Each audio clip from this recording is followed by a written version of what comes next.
نحمده ونصلي ونسلم على رسوله الكريم وعلى آله الطيبين الطاهرين وأصحابه المهديين أما بعد أعوذ بالله من الشيطان الرجيم بسم الله الرحمن الرحيم وأما ما ينفع الناس فيمكث في الأرض صدق الله مولانا العظيم اللهم صل على سيدنا ومولانا محمد وعلى آل سيدنا ومولانا محمد وبارك وسلم بآواز بلند پڑھیے الصلاة والسلام علیکہ یا سیدی یا رسول اللہ وعلى آلك وأصحابك يا سيدي يا خاتم النبيين اسد واجب الاحترام معزز محترم مکرم سامعین و حاضرین، اللہ رب العالمین جل شانہ کی حمد و ثنا اور اس کے پیارے حبیب صلی اللہ علیہ وآلہ وسلم کی بارگاہ اقدس میں ہدیہ عقیدت درود و سلام پیش کرنے کے بعد دعا ہے رب العالمین جل شانہ جس خلوص اور محبت کے ساتھ آپ حضرات تشریف فرما ہیں، اللہ پاک میری اور آپ سب کی حاضری کو قبول و منظور فرمائے۔ اس کی گلے کم کر دیں سادہ۔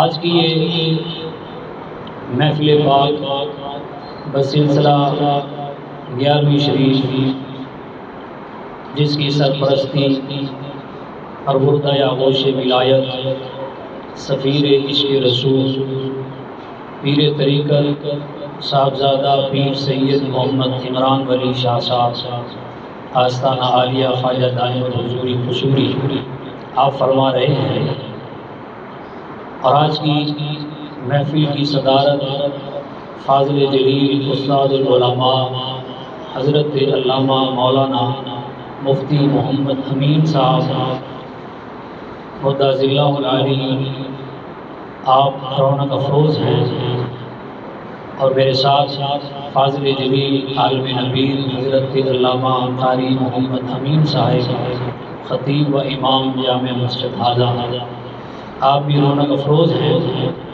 اور بڑی خلوص کے ساتھ اس محفل کا اہتمام و انتظام کیا محترم عزت مآب حافظ محمود احمد صاحب چشتی، جو کہ بارگاہ مصطفیٰ میں مقبول شخصیت ہیں، اور جن کے پاس حضور سیدی جان کائنات صلی اللہ علیہ وآلہ وسلم کا نقش کف پا ہے۔ اللہ پاک ان کی عزتوں میں مزید اضافہ فرمائے، اور بڑی ہی پیار والی شخصیت میرے بھائی محترم عزت مآب محمد اسامہ قادری صاحب، اللہ پاک آپ کو بھی سعادت دارین عطا فرمائے۔ جتنے بھی حضرات تشریف فرما ہیں، میرے محسن بھائی ناصر صاحب اور بھی جتنے، اللہ پاک سب کے دینی دنیاوی معاملات میں بہتری عطا فرمائے، اور اللہ پاک سب کی آنے والی نسلوں کی بھی خیر فرمائے۔ میں انتہائی مختصر وقت میں چند باتیں آپ حضرات کے گوش گزار کروں گا، اور جس عنوان سے کروں گا وہ قرآن مجید فرقان حمید لا ریب کتاب سے میں نے آیت مقدسہ پڑھی ہے، جس میں اللہ پاک نے ارشاد فرمایا وَأَمَّا مَا يَنفَعُ النَّاسَ فَيَمْكُثُ فِي الْأَرْضِ، کہ وہ جو لوگوں کے لیے نفع بخش ہوتا ہے وہ زمین پر باقی رہ جاتا ہے، جس سے اللہ کی مخلوق فائدہ اٹھائے، وہ انسان ہو یا دنیا کی کوئی چیز ہو یا وہ علم ہو، اللہ فرماتا ہے کہ ہم اس کو زمین میں باقی رکھتے ہیں، اس کو محفوظ کر لیتے ہیں، اس کا ذکر بھی باقی رہتا ہے، اس کی یاد بھی باقی رہتی ہے، اس کی نشانیاں بھی باقی رہ جاتی ہیں۔ یہ اتنا بڑا پیغام اور میسیج ہے کہ جو بندہ اور جو چیز لوگوں کے لیے نقصان کا باعث ہوتا ہے، اللہ پاک اس کی نسلیں بھی مٹا دیتا ہے۔ جو لوگوں کے لیے فائدہ مند ہو جاتا ہے، اللہ تعالیٰ اس کو لوگوں کے دلوں میں زندہ رکھتا ہے، لوگ اس کی یاد کو بار بار تازہ کرتے ہیں اور اس کا ذکر خیر کرتے ہیں۔ اور نبی کائنات صلی اللہ علیہ وآلہ وسلم کی حدیث پاک ہے، اسی آیت کے کانٹیکسٹ میں عرض کرتا ہوں۔ حضور جان کائنات صلی اللہ علیہ وآلہ وسلم نے فرمایا، اس کی پیچھے جو بیگ ہے نا اور کرو، حضور نے فرمایا خیر الناس من ينفع الناس، تم میں وہ بہتر ہے، اچھا ہے جو لوگوں کے لیے نفع بخش ہے، جو لوگوں کے لیے فائدہ مند ہوتا ہے، وہی تم میں سب سے بہتر ہے۔ اس کی ایک مثال میں قرآن مجید سے دینا چاہتا ہوں۔ سورہ نمل میں اللہ پاک نے ایک چیونٹی کا ذکر کیا کہ جب حضرت سیدنا سلیمان علیہ السلام اپنے لشکر کے ساتھ جا رہے تھے تو قرآن فرماتا ہے کہ ایک چیونٹی نے دیکھا کہ حضرت سلیمان علیہ السلام کا لشکر آ رہا ہے اور بہت ساری چیونٹیاں بھی اپنی بلوں سے باہر نکلی ہوئی ہیں رزق کی تلاش میں یا کسی اور کام کے لیے۔ تو وہ جو ملکہ تھی چیونٹی، جس کی ڈیوٹی تھی، اس نے جب دیکھا کہ سلیمان علیہ السلام کا لشکر آ رہا ہے اور یہ لشکر کہیں چیونٹیوں کو مسل نہ دے، چیونٹیوں کی جان خطرے میں آئی، تو وہ بولی قالت نملۃ یا ایھا النمل ادخلوا مساکنکم لا یحطمنکم سلیمان وجنودہ وہم لا یشعرون۔ قرآن کہتا ہے کہ وہ چیونٹی بول کے کہتی ہے کہ اے چیونٹیوں، اپنی اپنی بلوں میں داخل ہو جاؤ، کہیں سلیمان علیہ السلام کا لشکر بے دھیانی میں تمہیں کہیں کچل نہ دے۔ اب قرآن نے دیکھیے، چیونٹی ایک بالکل سب سے چھوٹی مخلوق ہے، ہماری گفتگو میں، ہماری بحث میں کبھی چیونٹی کا ذکر تک نہیں آیا، لیکن قرآن میں اللہ پاک نے اس چیونٹی کا بھی ذکر کر دیا جس چیونٹی نے اپنا مفاد نہیں بلکہ قومی مفاد پر توجہ کی تھی، نہیں توجہ فرمائی۔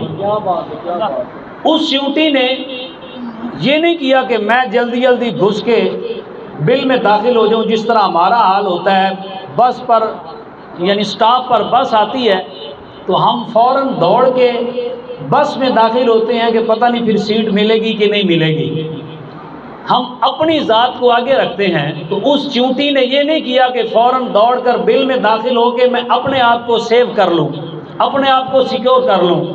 اس چیونٹی نے کھڑے ہو کر سب چیونٹیوں کو آگاہ کیا کہ تم بلوں میں داخل ہو جاؤ، سلیمان کا لشکر جان بوجھ کر نہیں، بے دہانی میں تمہیں کچل نہ دے۔ اللہ نے اس چیونٹی کا ذکر قیامت تک کے لیے قرآن میں باقی کر دیا۔ اب آپ اندازہ کریں کہ ایک انسان اگر وہ لوگوں کے لیے فائدہ مند ہوگا تو اللہ کی بارگاہ میں وہ کتنا مقبول ہوگا۔ اب جب بھی ہم قرآن پڑھیں گے تو قرآن جب پڑھیں گے تو اس چیونٹی کا ذکر بھی ساتھ ساتھ کرتے جائیں گے، اس چیونٹی کو بھی یاد کریں گے۔ کیوں؟ کہ اس نے اپنا خیال نہیں بلکہ اپنے ساتھیوں کا خیال کیا تھا۔ تو قرآن یہی سمجھانا چاہتا ہے کہ جو بندہ اپنے ذاتی مفاد سے نکل کر قومی مفاد کا خیال کرے اور ذاتی مفاد پرستی سے نکل کر ملت کی نگہبانی کرے اور ان کا دھیان شروع کر دے تو وہ اللہ کی بارگاہ میں مقبول بھی ہوتا ہے اور اللہ کی خاص مدد بھی اس کے ساتھ ہو جاتی ہے۔ لیکن آج دور ایسا آ گیا کہ ہم لوگ اپنا مفاد سامنے رکھتے ہیں۔ یہ محفل حضور سیدی غوث پاک رضی اللہ تعالیٰ عنہ کے نام سے منسوب ہے۔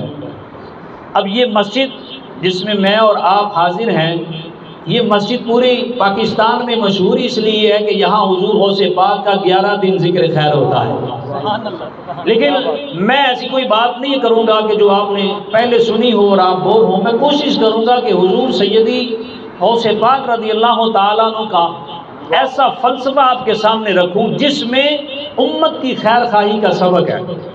اب آپ دیکھیے حضور پیران پیر حضور غوث پاک رضی اللہ تعالیٰ عنہ آپ جب پیدا نہیں ہوئے، پیدا ہونے سے پہلے آپ کے والد گرامی کو حضور سیدی جان کائنات امام الانبیاء صلی اللہ علیہ وآلہ وسلم کا دیدار نصیب ہوتا ہے، اور حضور فرماتے ہیں یا ابا صالح اعطاک اللہ ابنا وہو ولی و محبوبی و محبوب اللہ تعالی، کہ اے ابو صالح، حضور غوث پاک کے والد گرامی، اے ابو صالح، اللہ تمہیں جو بیٹا دینے والا ہے وہ بیٹا میرا بھی محبوب ہے اور اللہ کا بھی محبوب ہے، اور وہ ولی جی، وہ ولی ہے، دوست ہے، اللہ کا بھی دوست ہے، میرا بھی دوست ہے. پیدا ہونے سے پہلے حضور سیدی غوث پاک رضی اللہ تعالیٰ عنہ کے والد گرامی کو خوشخبری سنائی جا رہی ہے، اور حضور غوث پاک رضی اللہ تعالیٰ عنہ کی ولادت ہوتی ہے. اس کے بعد آپ کا بچپن ہے، لڑکپن میں آپ علم دین حاصل کرنے کے لیے گھر سے نکلتے ہیں، اور ماں کے پاس 80 دینار ہوتے ہیں اور 2 بیٹے ہیں، یعنی حضور غوث پاک 2 بھائی تھے. 40 دینار عبد القادر جیلانی کی حصے میں آتے ہیں تو ماں دے کے الوداع کرتی ہے، بیٹا بوڑھی تو میں ہوں، مجھے تیری خدمت کی ضرورت بھی ہے، لیکن میری خدمت سے زیادہ دین مبین کا علم حاصل کرنا تیرے لیے ضروری ہے. اور بیٹا علم دین کے لیے نکلتا ہے. آپ اندازہ کریں کہ 80 سال کے قریب آپ کی والدہ کی عمر ہے، اور والدہ یہ کہتے ہوئے اپنے بیٹے کو وعدہ کر رہی ہے کہ بیٹا خیر سے جاؤ، میں تمہارے پیچھے نہیں آ سکتی، لیکن ملاقات اب قیامت کو ہوگی. آپ اندازہ تو کریں کہ مہینے کے بعد 11ویں شریف کا ختم شریف دلوانا اور ان کے نام پہ لنگر شریف کھانا یہ انتہائی آسان ہے، اور اپنے بیٹے کو علم دین کے لیے وقف کر دینا یہ کتنا مشکل کام ہے، اور وہ بھی اس دور میں.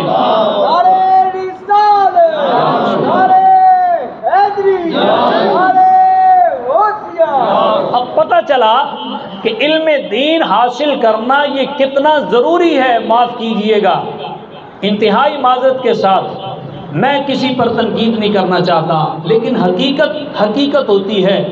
آج ہم دیکھ رہے ہیں کہ آج پیر کا بیٹا پیر ہے، وہ کچھ علم حاصل کرے یا نہ کرے، اور اس کے لیے ضروری بھی نہیں سمجھا جاتا. مجھے بتاؤ ایمانداری سے، کوئی پیران پیر سے بڑا بھی کوئی پیر ہوگا؟ تو آل رسول سے بڑا بھی کوئی سجادہ ہوگا؟ آپ پیدا ہونے سے پہلے اللہ کے ولی ڈکلیئر کیے جا رہے ہیں، اور وہ بھی تیری میری زبان سے نہیں، نبی کائنات کی زبان سے، لیکن پھر بھی علم دین حاصل کرنے کے لیے جا رہے ہیں. اور جب یہ سارا معاملہ ہو گیا، میں عرض کرنا چاہتا ہوں، جب آپ بغداد کے منبر پر بیٹھے تو آپ نے ایک فلسفہ کریٹ کیا. دنیا کا ہر انسان چاہتا ہے کہ میں ایسا کچھ کام کروں کہ میں اللہ کا محبوب بن جاؤں، اللہ کا مقبول بن جاؤں، مجھے اللہ کا قرب نصیب ہو جائے. اور ہر مسلمان کی یہ تڑپ ہے، اور یہ تڑپ ہونی چاہیے. تو حضور غوث پاک رضی اللہ تعالیٰ عنہ فرماتے ہیں کہ او میرے مریدوں، میرے محبین، ذرا توجہ کرو، اللہ کو پانے کے بہت سارے راستے ہیں، اللہ کا قرب حاصل کرنے کے بہت سارے طریقے ہیں، لیکن حضور غوث پاک فرماتے ہیں جو سب سے شارٹ کٹ راستہ اور جو سب سے شاندار راستہ جس پر چل کے بہت جلدی اللہ کا قرب حاصل ہو جاتا ہے، وہ راستہ جس پر میں گامزن ہوا اور مجھے اللہ کا قرب اور زیادہ نصیب ہو گیا، وہ راستہ ہے مخلوق خدا کی خدمت کرنا، وہ راستہ ہے اللہ کی مخلوق کو کھانا کھلانا، ذاتی مفاد نہیں. جب بھی بات ہو امت کی خیر خواہی کی بات ہو، اللہ کی مخلوق کا بھلا کرنے والا انسان جب اللہ کی مخلوق سے پیار کرتا ہے، ان کی خدمت کرنا شروع کرتا ہے، تو حضور غوث پاک فرماتے ہیں یہ وہ راستہ ہے سب سے شارٹ کٹ کہ تم عمل تھوڑا کرو گے اللہ اپنا قرب تمہیں زیادہ نصیب فرما دے گا۔ نعرہ تکبیر، نعرہ رسالت، نعرہ حیدری، نعرہ غوثیہ۔ تو گویا یوں کہیے کہ حضور غوث پاک رضی اللہ تعالیٰ عنہ بھی وَأَمَّا مَا يَنْفَعُ النَّاسَ فَيَمْكُثُ فِي الْأَرْضِ اس آیت کا مصداق بن گئے کہ آپ نے مخلوق خدا کی خدمت کی، مخلوق کی خیر خواہی کا جذبہ اتنا تھا۔ میں آگے بات عرض کرتا ہوں کہ اللہ پاک نے فَيَمْكُثُ فِي الْأَرْضِ اللہ فرماتا ہے میں ان کو پھر زمین پر باقی رکھتا ہوں۔ اللہ نے حضور غوث پاک کو ایسا باقی رکھا۔ باقی بزرگوں کے دن منائے جاتے ہیں سال میں ایک مرتبہ، لیکن پیران پیر کا دن منایا جاتا ہے ہر مہینے میں ایک مرتبہ۔ یعنی اتنی خیر خواہی آپ نے کی، اور کتنی کی توجہ کیجیے، اتنی خیر خواہی تھی۔ آپ کے استبل میں ترکی نسل کے بہت زیادہ گھوڑے بندھے ہوئے تھے، اور وہ اس وقت وہ گھوڑا یوں سمجھیے کہ آج کی مرسڈیز کہہ لیں، اوڈی کہہ لیں، اتنا مہنگا تھا وہ اس دور میں کہ سب گھوڑوں سے زیادہ مہنگا، اور آپ کے استبل میں لائن لگی ہوئی ہے۔ ایک دنیا دار آدمی میرے جیسا آیا، مشہوری تھی آپ کی بغداد کے ممبر سے وعظ و نصیحت، اور جو بندہ بولنے والا ہوتا ہے اس کی مشہوری ہوتی ہے۔ اس نے آگے دیکھا کہ یہ فقیر، اس کا نام تو بہت زیادہ ہے لیکن استقبال میں لائنیں لگی ہوئی ہیں، اس فقیر کا دنیا سے کیا کام ہے؟ آپ کے کانوں میں جب آواز پڑی تو آپ نے اس دنیا دار کو بلایا، فرمایا بیٹھ جاؤ، ابھی تمہیں بات سمجھ میں آ جائے گی۔ تھوڑی دیر گزری، 2-4 آدمی ایک مریض کو اٹھائے ہوئے بارگاہ غوثیت میں حاضر ہو گئے۔ انہوں نے آ کے عرض کیا کہ حضور یہ آپ کا مرید ہے اور دور دراز ایک گاؤں میں رہتا ہے، اس کو پتہ نہیں کون سی مرض لگ گئی ہے، بہت طبیبوں کو چیک کروایا ہے لیکن سمجھ میں نہیں آ رہا، اور لوگوں نے ہمیں کہا کہ بغداد شریف لے جاؤ، ہو سکتا ہے وہاں سے اسے شفا نصیب ہو جائے۔ تو ہم آپ کے پاس لے آئے ہیں۔ آپ نے بغداد کا جو سب سے بڑا حکیم تھا اسے بلایا، اسے بلا کے آپ نے فرمایا کہ اس کو دیکھو، تشخیص کرو۔ اس نے جب نبض دیکھی، مرض پہچان لی، اس نے حضور غوث پاک کی بارگاہ میں عرض کیا حضور اس کا علاج پوری دنیا میں نہیں ہے سوائے اس علاج کے۔ آپ نے فرمایا بولو۔ اس حکیم نے کہا کہ اس کا علاج یہ ہے کہ ترکی نسل کے گھوڑے ہوں اور روزانہ ان گھوڑوں میں سے ایک گھوڑے کا جگر نکال کے مجھے دیا جائے، اس جگر سے میں دوا تیار کروں گا اور اس مریض کو کھلائی جائے گی تو یہ مریض ٹھیک ہو جائے گا۔ تو آپ نے فرمایا میرے استبل میں جو ترکی نسل گھوڑے تھے میں نے اسی لیے باندھ رکھے تھے، اور اس دنیا دار کو مخاطب کر کے فرمایا ادھر آؤ، تم دیکھ کے پریشان ہو رہے تھے اور یہ سوچ رہے تھے کہ اس فقیر کا دنیا سے کیا کام۔ آپ نے فرمایا کہ اللہ نے میری ڈیوٹی لگا دی اور میں نے یہ نیت کی کہ میں نے مخلوق کی خدمت کرنی ہے، ان کی خیر خواہی کرنی ہے، مخلوق کا میں نے بھلا کرنا ہے۔ آپ نے فرمایا حکیم صاحب روزانہ کا ایک گھوڑا لے جاؤ، اسے ذبح کرو، اس کا جگر نکال کے دوائی تیار کرو، جتنی دیر تک یہ مریض ٹھیک نہیں ہوتا اتنے دن روزانہ ایک گھوڑا ذبح کر کے اس کی خدمت کی جائے گی۔ آپ اندازہ کریں کہ مہنگے ترین گھوڑے آپ نے اپنے ایک مرید کی خدمت کے لیے ذبح کروا دیے۔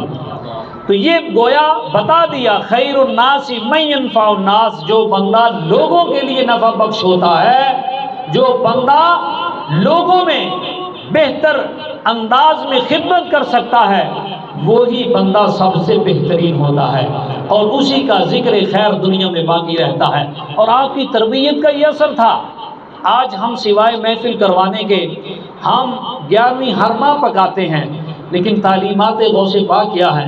آپ نے پھر جو تربیت کی، بغداد شریف میں ایک درزی تھا، وہ درزی آپ کا مرید تھا، معتکف تھا، اس کے بارے مشہور تھا کہ وہ جب سلائی کپڑے کرتا ہے تو اس کی جب مزدوری اجرت لیتا ہے تو اس کو لوگ کھوٹے سکے دے جاتے ہیں، تو اس کو پتہ نہیں چلتا، وہ کھوٹے سکے لے لیتا ہے۔ سارا بغداد اپنے کھوٹے سکے اسی کے پاس چلاتا. جس نے بھی کپڑے سلوانے ہوتے تو کوشش کرتا کہ کھوٹے سکے مل جائیں یا اس کے پاس کہیں نہ کہیں سے آتے تو وہ صحیح سکوں کے ساتھ کھوٹے سکے بھی اس درزی کو دے جاتا. اور وہ بزرگ جو درزی تھے وہ کھوٹے سکے لے لیتے. ایک دن 2-4 آدمی جنہوں نے کپڑے سلوائے وہ جب لینے آئے تو اجرت میں انہوں نے کھوٹے سکے دینے چاہے، لیکن اس وقت بزرگوں کا بیٹا بیٹھا ہوا تھا. وہ بزرگ درزی جو تھے وہ نماز کے لیے گئے ہوئے تھے. اب بیٹے نے دیکھا کہ یہ کھوٹے سکے، اس نے کہا یہ میں نے نہیں لینے. انہوں نے کہا توڑے ابا جی تو لے لیندے نے. وہ کہنا وہ لے لیتے ہیں لیکن میں نہیں لوں گا. انہوں نے کہا بالکل ٹھیک ہے، تو ذرا سمارٹ آدمی ہے، تیرے ابا جی کو پتہ نہیں چلتا. ابھی یہ باتیں ہو رہی ہیں تو وہ بزرگ بھی آ گئے. آپ نے دیکھا کہ کیا ماجرا، کیوں بحث ہو رہی ہے؟ تو انہوں نے کہا حضرت جی ہم سکے دے رہے ہیں، یہ لے نہیں رہا. آپ نے فرمایا مجھے دکھاؤ. لے لی اور فرمایا تم جاؤ. وہ بچہ بولنے لگ گیا کہ حضور سارے بغداد میں مشہور ہو گئے ہم کے کھوٹے سکے لیتے ہیں اور آپ کو پتہ بھی چل جاتا ہے تو کیوں لیتے ہو؟ آپ نے فرمایا بیٹا میں اس لیے لے لیتا ہوں کہ میرا تو گزارا لینے کے بعد بھی چل جاتا ہے. یہ لوگ کسی ایسے شخص کو کھوٹے سکے نہ دے دیں جس کی مزدوری تھوڑی ہو اور وہ اس کا گزارا نہ ہو سکے.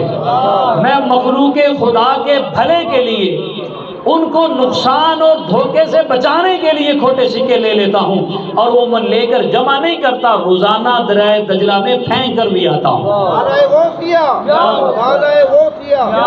گویا کہ آپ نے بتا دیا کہ خیر الناس من ينفع الناس، جو بندہ لوگوں میں بہتر ہوتا ہے بہتر وہی ہوتا ہے جو لوگوں کے لیے نفع بخش ہوتا ہے.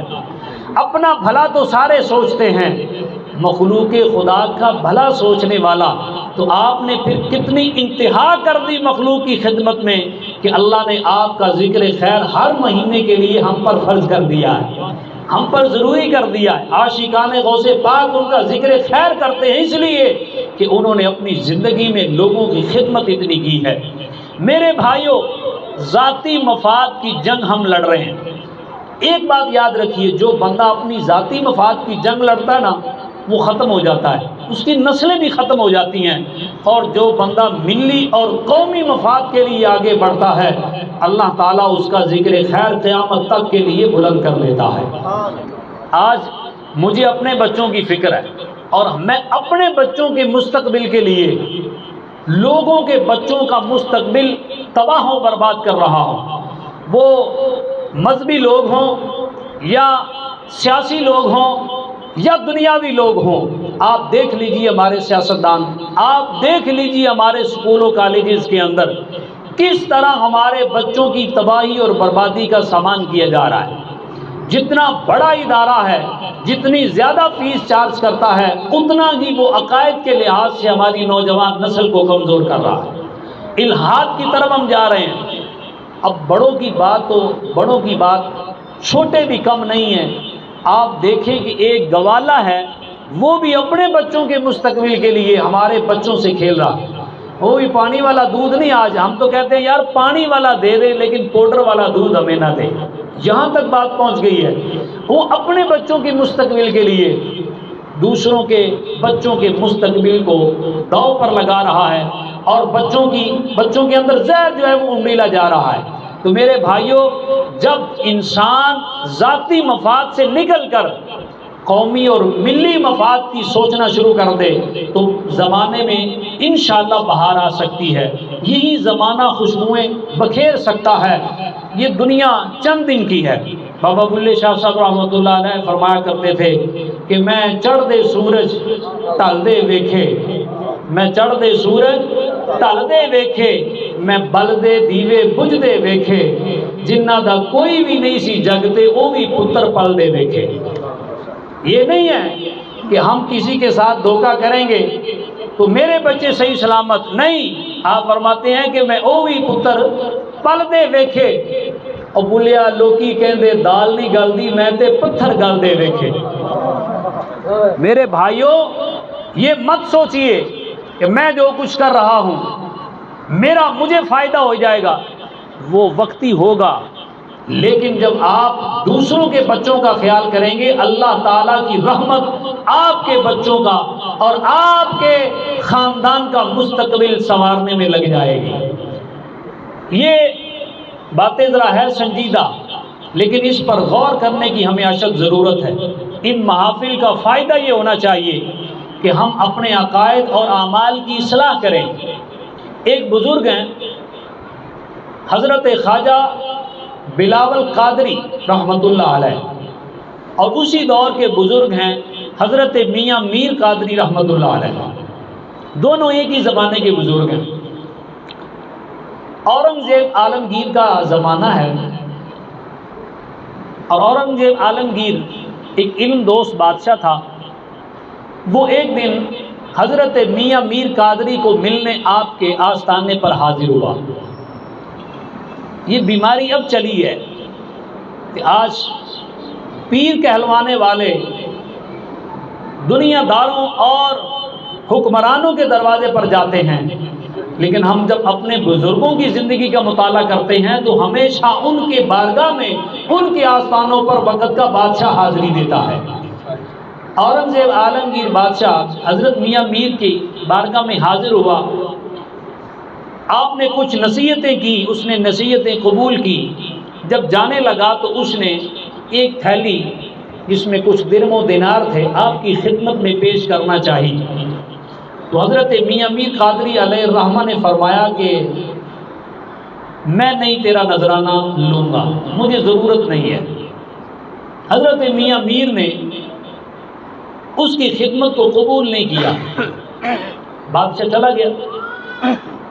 چند دن گزرے، وہ بادشاہ حضرت خواجہ بلاول قادری کی خدمت میں حاضر ہوتا ہے اور ان سے کچھ نصیحتیں وصول کرتا ہے۔ اورنگزیب نے 500 دینار نکالے اور حضرت بلاول قادری کی خدمت میں پیش کر دیے۔ آپ نے بسم اللہ پڑھ کے اس کو قبول کیا اور رکھ لیا۔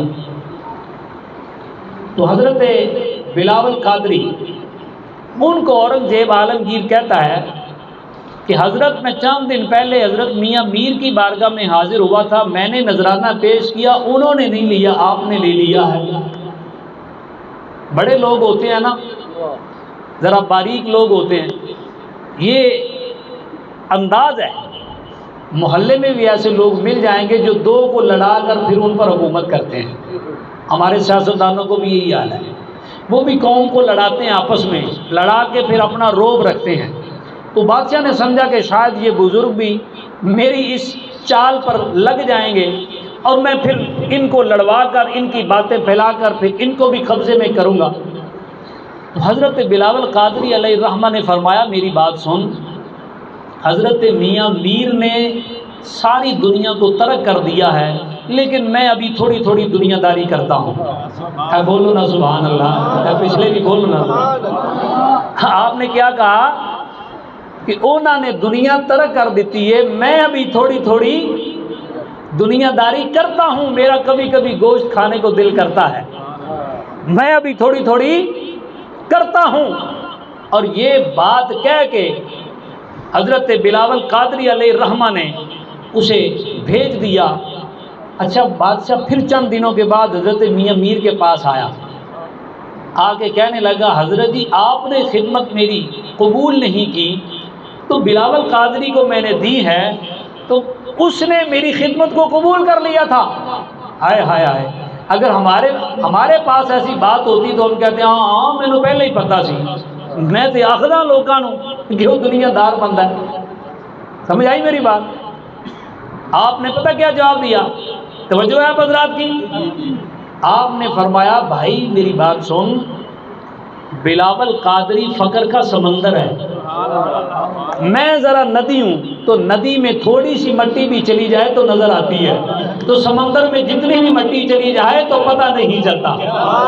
میں ندی ہوں، وہ سمندر ہے۔ اور دوسری بات، تو مجھے دے گا نا پیسے، میری خدمت کرے گا تو صرف میری خدمت ہوگی، کیونکہ میں آستانہ نہیں چلاتا، مدرسہ نہیں چلاتا، میں گوشہ نشینی کی زندگی بسر کر رہا ہوں۔ تو حضرت بلاول قادری کی خدمت کرے گا، اس نے مدرسہ بھی بنایا ہوا ہے، وہ آستانہ بھی چلاتا ہے، اس کے آستانے پہ روزانہ لوگ بیٹھ کے لنگر کھاتے ہیں، پیٹ بھرتے ہیں، اور طالب علم بیٹھ کے علم دین حاصل کرتے ہیں۔